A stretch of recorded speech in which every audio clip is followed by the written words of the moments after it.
Hello dear subscribers, today I will tell you how you can easily fix this error. So here you can see it couldn't load image, tap the Retry.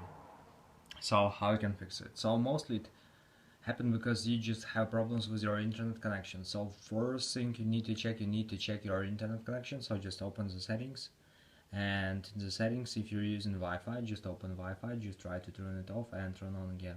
Also you can do it with mobile data or cellular data, just turn it off and turn on again. So after, just go to the general, just scroll down, just tap on shutdown, slide to power off, wait for a second, and just power your phone again. So just simple restore your phone. And also you can try to go to App Store, just go to search tab, in search tab just write here Instagram.